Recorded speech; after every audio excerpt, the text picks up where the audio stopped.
Hello everyone. So I didn't think I was going to do any more videos on the wrecker, but I decided I'm going to, as many probably already know that they're doing a challenge where you submit a video. There's a bunch of criteria that you have to meet. You could go on the Hohm Tech YouTube channel and check it out. But anyway, I like the device so much and I want another one. So I just wanted to talk about a few things. I took some notes in regard to the device. It wasn't easy to get this thing figured out in the beginning. Having said that, I do have it figured out now. Some of the most important things that you have to remember is how sensitive these measurements are with Kanthal for temperature control. And it took me a while to figure out the FSK curve and how to use it properly.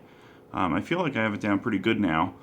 But there's a lot of tinkering around to do with that, and that was probably my biggest challenge that I faced, was figuring out how drastic of a difference that curve could make. There's so much difference between if you have that curve set at 15 or 20% versus 60 or 70%. It's really night and day difference, and that's really what is powering this device, is that curve. So what I want to talk about is how did I figure out how to calibrate this the device and Addy. Every time I put them on, what do I do to make it work well? So for starters, your build has to be solid, your connections have to be tight.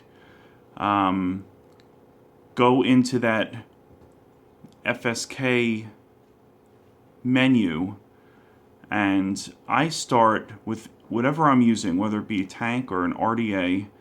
I start that curve percent at very low, to the point that it doesn't fire the device. If you do that, you can't really screw up. I think what a lot of people are having a problem with is they go in and they just randomly pick a number for that FSK percent, not realizing how big of a difference that percent actually makes. So if you start off low to the point that when you hit the fire button, it doesn't fire, that's where you want to be, in my opinion, to start. All right, so if you set it up low, put it at a familiar temperature. Everybody that does temp control is familiar with 420 degrees, right? So what I do is I set the temp for 420 degrees, put the FSK percent down to 10 or 15%, and try to fire it. And you'll notice that it won't fire. The settings, if you look at the screen, they just zero out. And then start to climb up slowly with that FSK percent until you start to get some action on the atomizer. That's the best way to do it. I'm going to go over a little bit with you shortly and do a little bit step-by-step tutorial so you guys can follow better what I'm saying. But you don't want to start off high at a random temperature, because you're never going to be able to dial it in that way. It's always easiest to start low, not overshoot any temperatures. We all know what 420 degrees is familiar with as far as vaping goes, because of the temperature control mods that we've used in the past. So if you start low, you'll be able to dial it in a lot easier. All right, so let's just take a quick look at the device and run down through the through some of these buttons here, and we'll go through the menu real quick. You have your menu button. Right now we're in Kanthal temp control. If we click 3 times, it's going to take you into digital watts mode. 3 more times, and then you could scroll through stainless steel, titanium, and nickel. And then you click 3 more times, and it takes you into that vape porn mode, where you have your Kanthal, Nichrome, and XXX. So we're going to go back into Kanthal. Now, something else you might want to know is if you hit the menu button and a down button together, it locks your resistance. though in the manual it's not recommended to lock resistance. I have tried both ways, using the device in TC with the resistance locked and also unlocked, and I really didn't see too much of a difference, if any at all. Another thing to note is if you lock the you hit the up and down button together, that locks everything. You can't fire, can't do up and down. And then certainly if you hit those two buttons again, up and down, you unlock the device. So at least that gives you a little bit of a summary. Now, when you're in one of these modes, you could get into the advanced menu by holding the up and down button and the menu button all at the same time. And there you have your temp curve. You hit the fire button, then you could adjust. We're at 25%, we're gonna leave it there. Hit the fire button again to lock it in.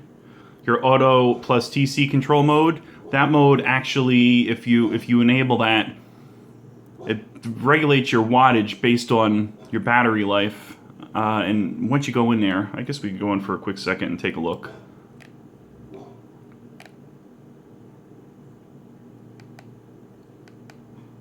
Here's your firmware, upgrade port, screen rotation, and auto and TC control. So if we click on that and enable it, now you have an auto and TC level, and then it gives you a few settings for that. You have maximum insanity, which I think on full battery runs, I don't know, maybe over 80 watts. You're gonna have to refer to the manual for the exact specifications for this. Then you have exit, battery saver mode. That I think it's gonna run you up to, I believe, 40 watts in battery saver, and then 51% insane, which is your mid-range wattage levels. All right, so again, refer to the manual. You get a better idea of what's going on with this. We are going to exit that menu. You see now we're in Auto Plus. We were going to get out of that. So let's go back in.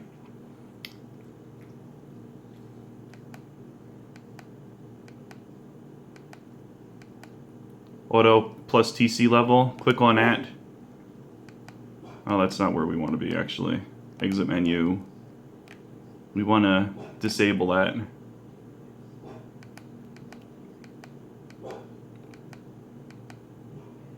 Auto and TC control.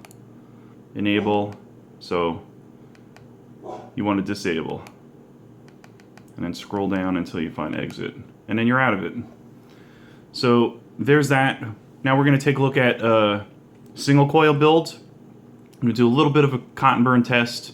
We're going to look at the VCMT tank. We'll explain how to calibrate your FSK curve to the to that tank, which you could also use that same example anytime that you're trying to set up an RDA. And then lastly, we have a dual coil Clapton build, which we're going to do a little cotton burn test on as well. So there you have it, and we'll see you soon. All right, I'm back. Now I have the VCMT tank on in temp control.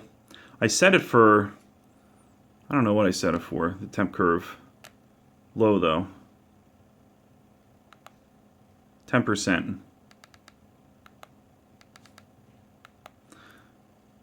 So what you want to do is just, again, familiar temperature, 420 degrees. Just fire it. It zeroes right out. You see down here? So nothing's doing. The curve's too low. Go back in.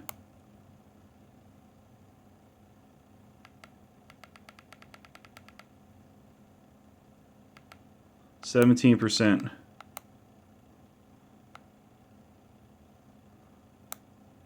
Same thing, it backs right off. And it shouldn't, because it's not a dry coil, I just locked this thing. Two buttons together, lock and unlock.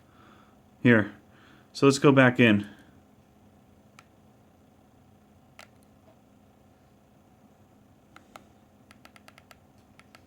22%. Anyway, so this isn't a cotton burn test. There's juice on a coil, so you'll feel or sizzle when it's starting to work, when that curve is getting high enough. So it's giving it just a little bit of voltage and then dying out.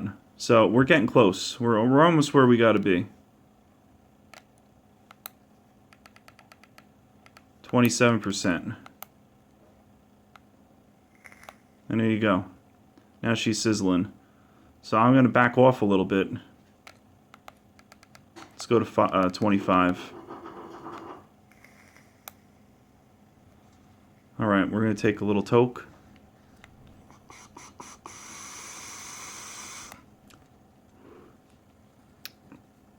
Alright, so 420 degrees, 70 watts. That's a little weak. Alright, so let's go back up with that curve again. 27's the number. I think that's where we got to be. I'm going to take another toot, see what happens.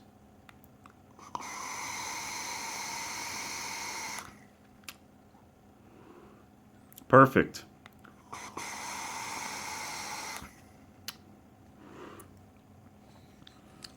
And that's it. That's how you adjust. Familiar temperature, 420 degrees. You don't want to start with anything too hot and just grab a random FSK percentage. You're never going to find an accurate number like that. So start low with your FSK percentage. Slowly climb up until you start to hear your addies start to fizzle. And from there, you could just, tweak it back and forth a little bit until you have it. Alright, I already have this thing calibrated. If you look over to the left side, over here, you'll see tiny little bit of browning. That's from the, right over here. That's at 420 degrees. I'm going to show it to you again. Let's just go into menu. I want to show you where what our settings are at.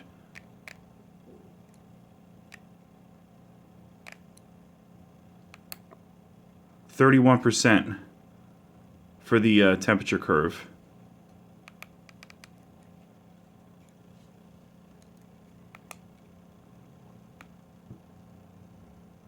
Okay, I'm hitting the fire button. Nothing's doing. Still hitting the fire button. So I'm gonna grab some juice. Let's get her juiced up.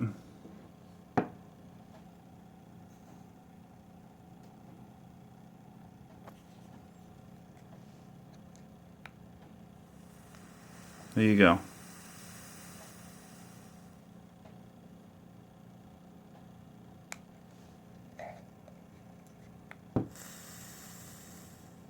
At this point, it's just burning with the little bit off of it that there is. I'm going to hold the button here. There you go. Look how rowdy. I could probably adjust that temperature curve up just a hair.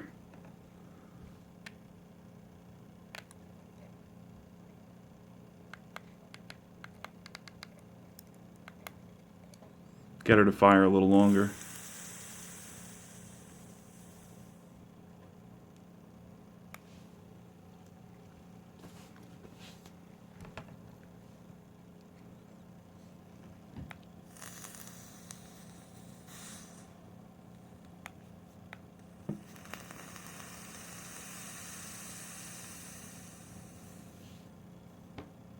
There you have it, and it backs off.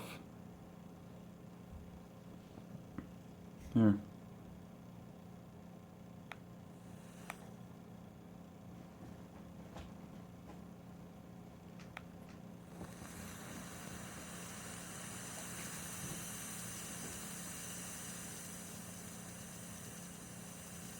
Still holding a button.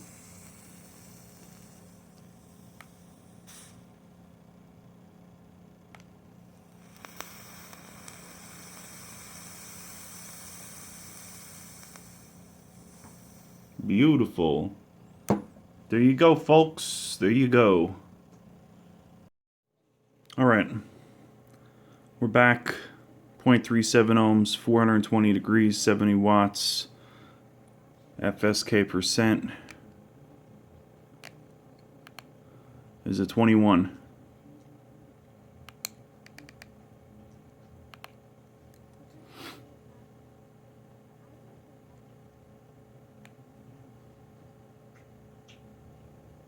Alright, I'm firing. Nothing's doing. Backs right off.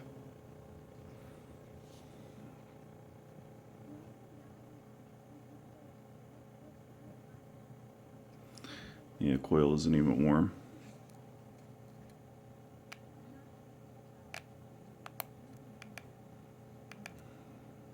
Okay, we're at 23.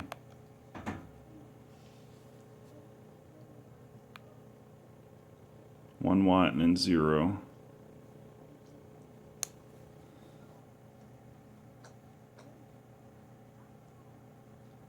Coil's a little bit warm. We're just getting into the range. Go up another percent.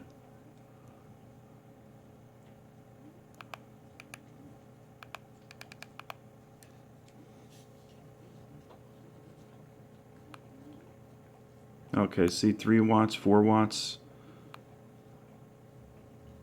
5 watts, 3 watts. Now she's working. Alright. It's firing, it's detecting a dry coil, so nothing else is happening. Here's the juice.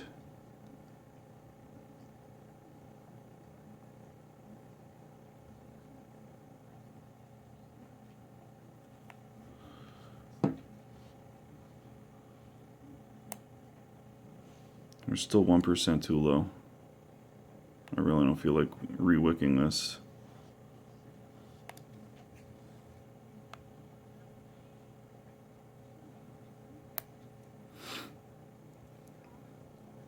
Let's just go up 25%.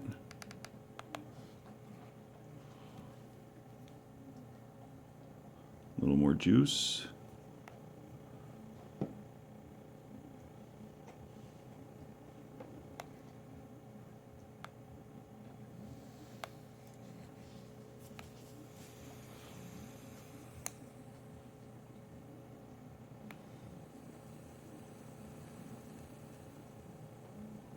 And there she goes, and she's done.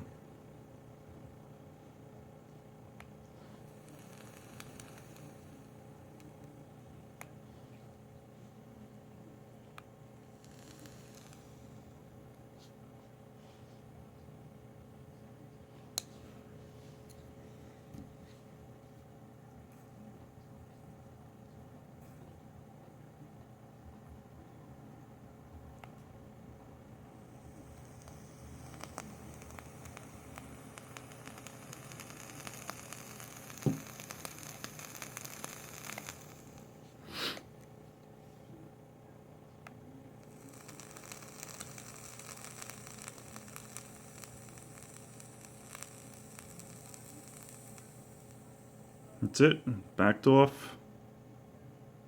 5 watts, you see?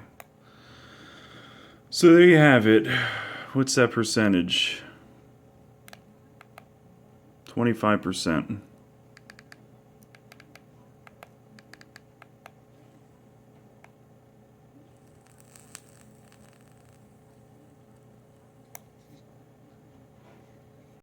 Alright, so you've seen some examples of the device in action.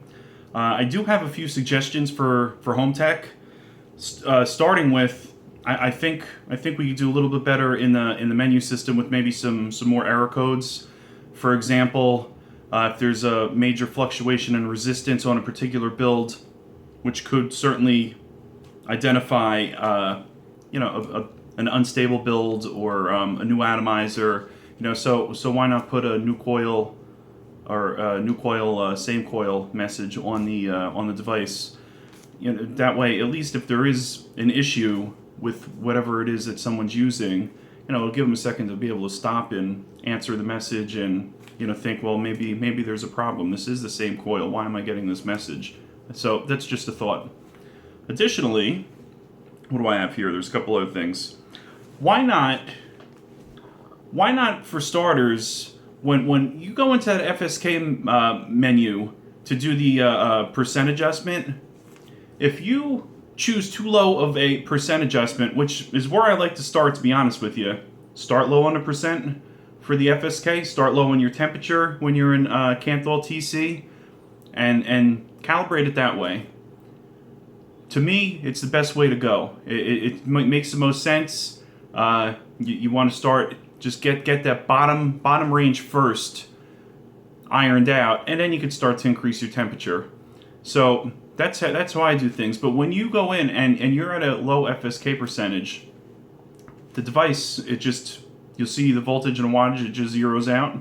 So, maybe put a message in there, increase FSK percentage or something. Let's try to make it a little easier for some of the newer vapors, and anybody that's new to this device, there's going to be a learning curve for. So let's make it a little bit easier. Or maybe there could be some kind of chart similar to the chart that they had in the original manual for the TCR.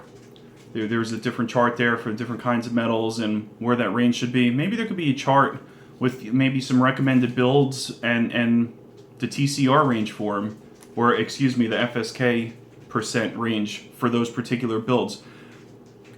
Give the user something to work off of until they can learn the device. So I think that would be really cool too. Additionally, there's been a lot of talk about some of the the language. I know Home Tech was having some fun with some of the names, the vape porn and the insanity and this and that. I don't have a problem with it. They had some fun with putting a thing together. That's the wording that they decided to go with. That's cool. Thing is, there's a lot of uptight people out there. A lot of people complaining in comments of videos.